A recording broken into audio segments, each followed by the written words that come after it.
as we continue to squeeze all of this citrus for my secret dish, 3 citrus aioli. I'm going to also zest the skin of a beautiful orange.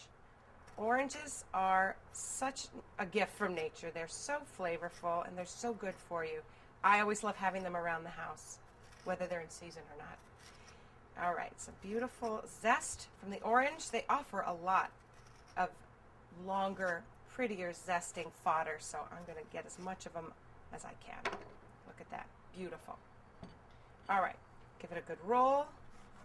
Juicing oranges are usually Valencia oranges. They're a little bit smaller than, say, your navel orange. So you want to look for a nice, juicy, usually smaller orange.